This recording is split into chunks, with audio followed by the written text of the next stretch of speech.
Hello and welcome back to the channel. Today we are racing at Louth Model Radio Control Car Club. It's about a half-hour drive from my house, so quite local in the scale of things. This is the winter warm-up event for their Winter Series, which kicks off on October the 12th. Louth's a great little club. They've just invested in I think it's 6 rolls of the Lindau carpet. It's not quite as high grip as the ETS that I'm used to running on. The pile is a little bit deeper, and I feel that gives a little bit of a little cushion, like it's got a bit of give in it when you turn in. It still feels pretty grippy, but it's got that little bit of forgiveness to it.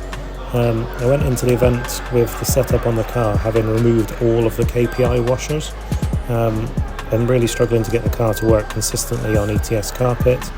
I didn't run it on Friday night, but this is the first run after taking the KPI washers out, and here's the first practice. I thought it was a little bit loose, a little low, but the grip was a little bit low for the first couple of laps, but it soon settled down. I went second fastest in practice, despite having that knock on the apex and landing on the straight. The practice was ranked on the 3 fastest consecutive laps, so I was second, ever so slightly ahead of my friend Andrew, who stood next to me by a whisker there. But yeah, I felt when I knocked it on that apex, I bumped the steering out, where it's a common problem where the steering servo moves. I'd modified the servo by drilling the countersink slightly to give it a bit more clamping force on the chassis. I was a bit concerned or puzzled why it had moved, but yeah, I checked it over after the race had finished, and it seemed pretty solid on the chassis. It didn't look like it could be moved with your hands by just pulling on it. But I loosened the screws off slightly and repositioned it, and set the centre point back up, and all was good go to round 1.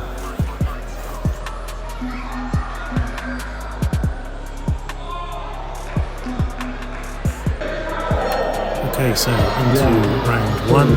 I'd been placed in the toppy, which was nice, amongst similarly paced drivers. I set off 6th in the group, which is nice to have the clock on their side, but you've also got the track position to think about. But yeah, I quickly found out that I had the pace over a few hours.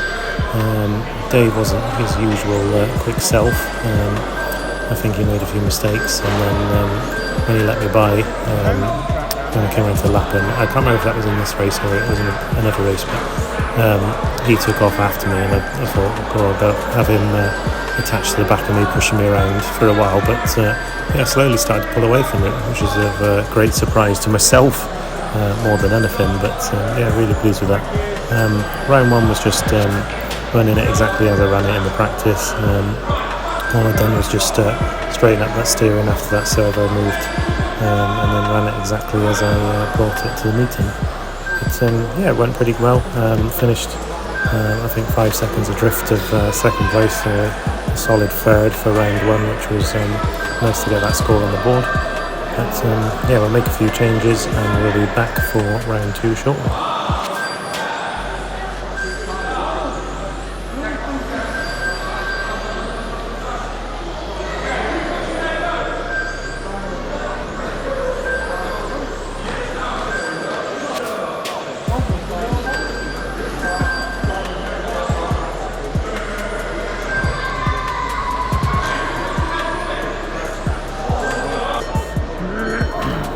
On to round 2.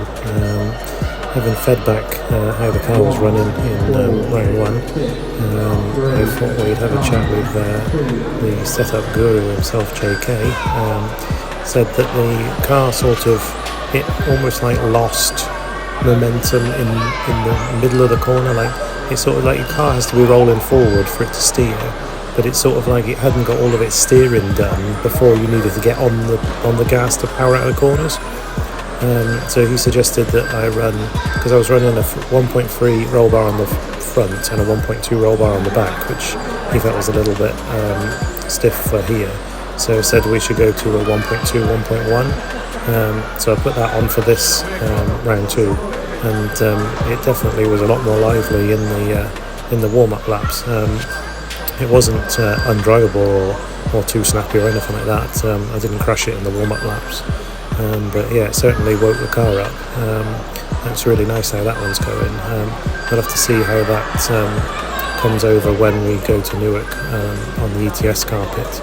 I didn't feel like the car was at any point feeling like it was going to grip roll or anything like that, so I feel that could be a good place for the car to be in if it translates over to the different carpet. But yeah, round 2 went really well again. I managed to get third in round again, so now I've got two threes going forward for qualifying. But yeah, can't fault the car. Went really well. So yeah, here's a bit of round 2 before we go on to round 3.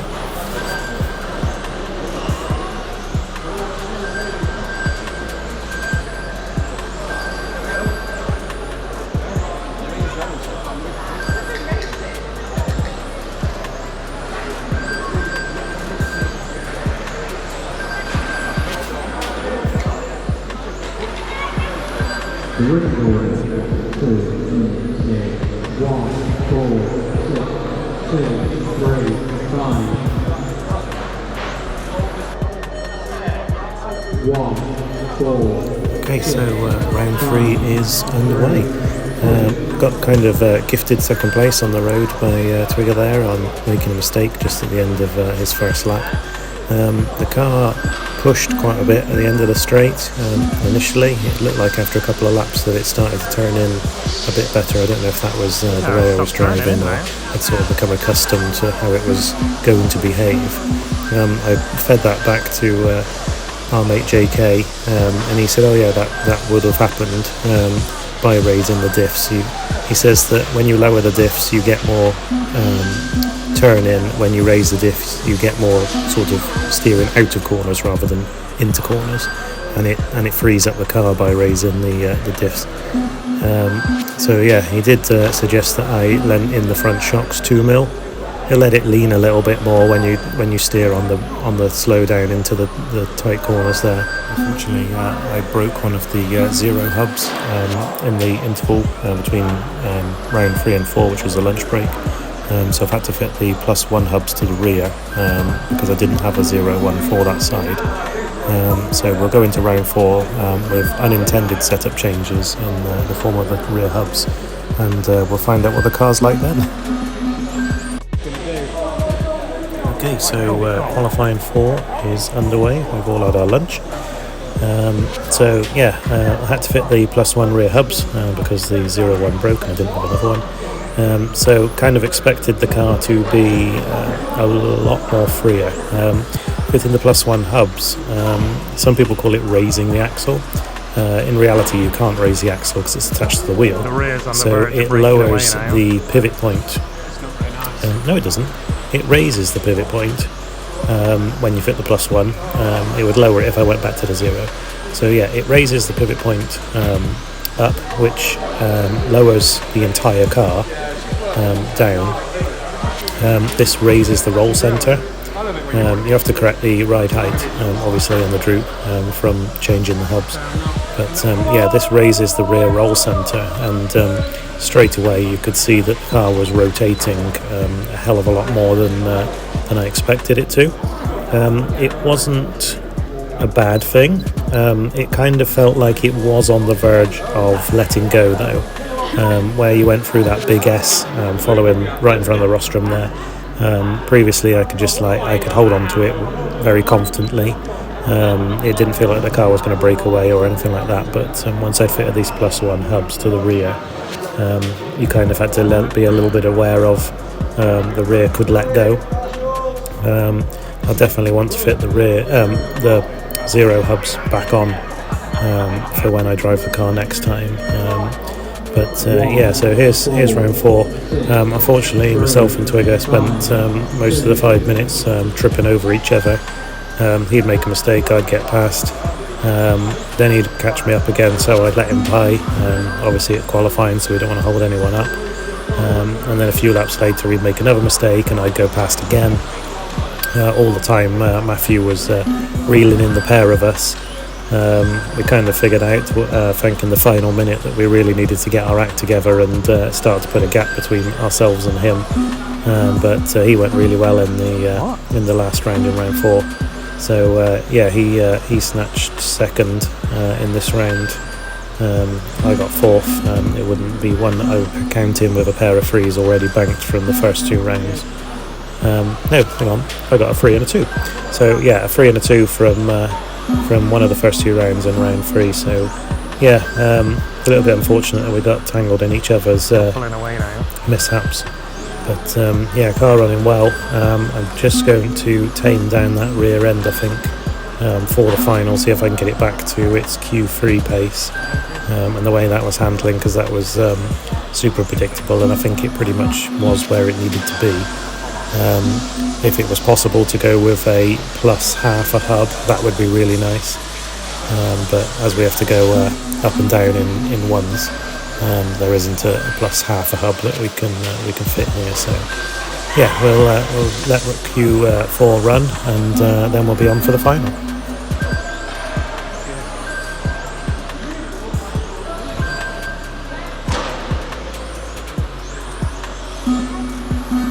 That Schumacher's caught up with us now.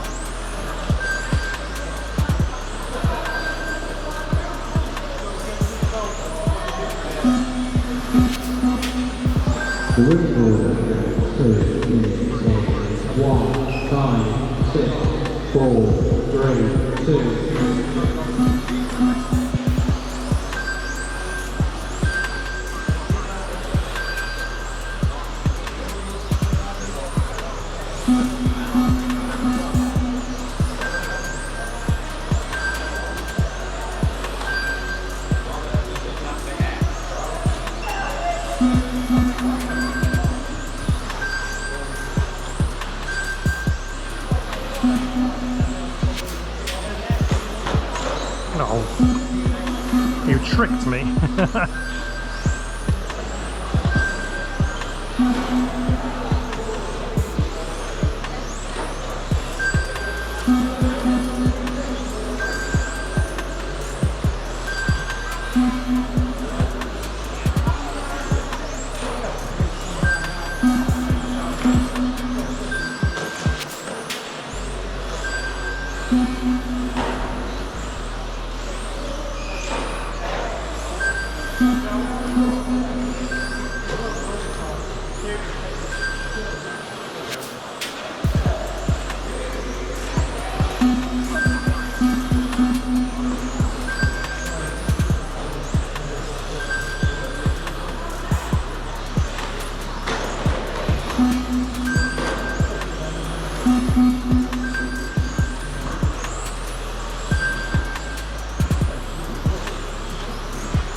Change the order.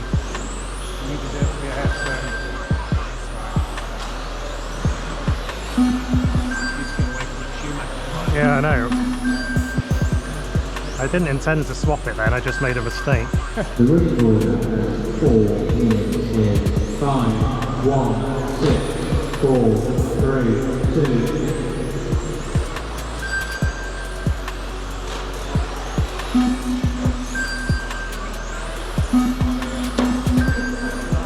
Thank you, car.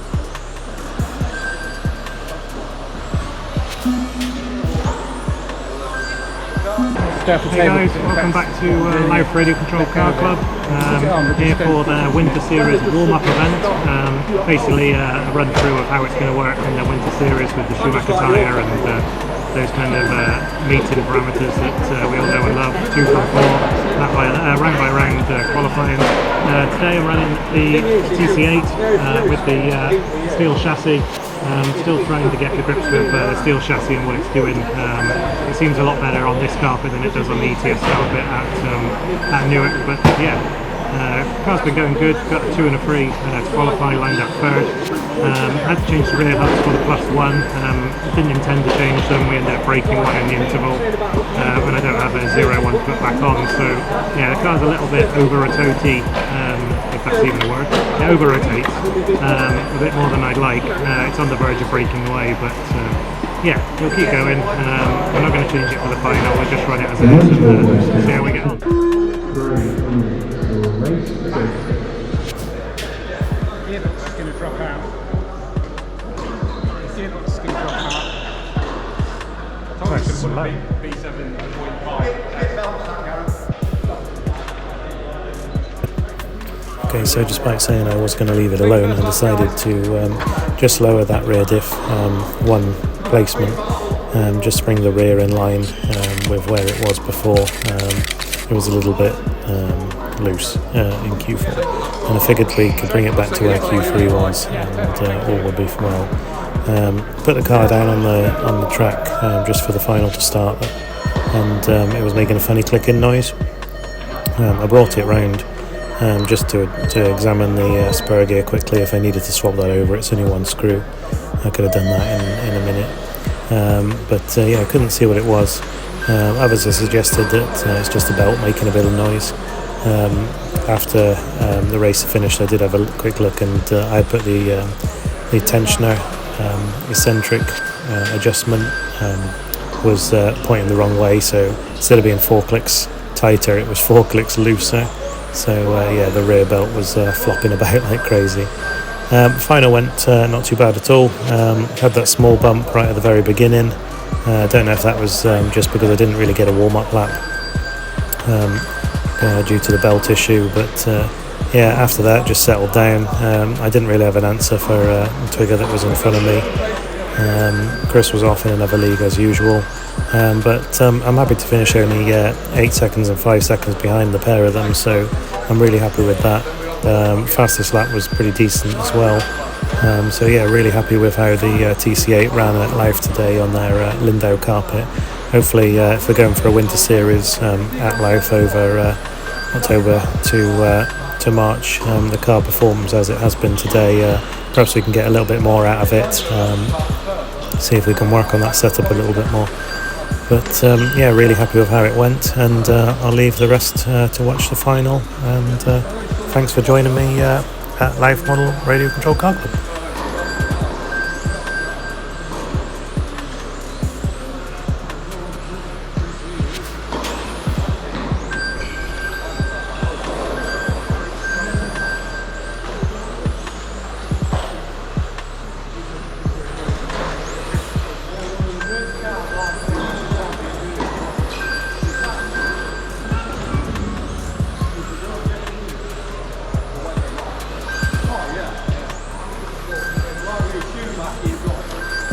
The running order 2 minutes, 1, 2, 3, 4, 5.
The running order at 4 minutes is 1, 2, 3, 5, 4.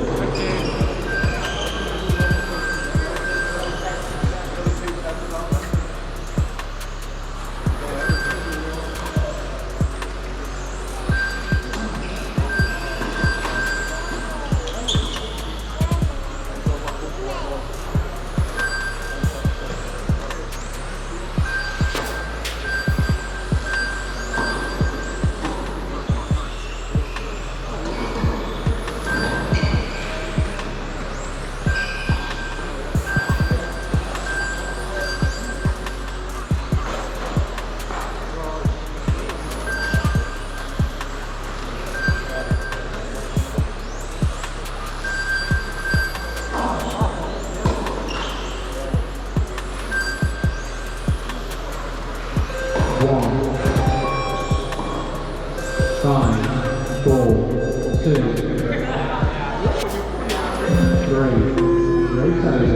Race over.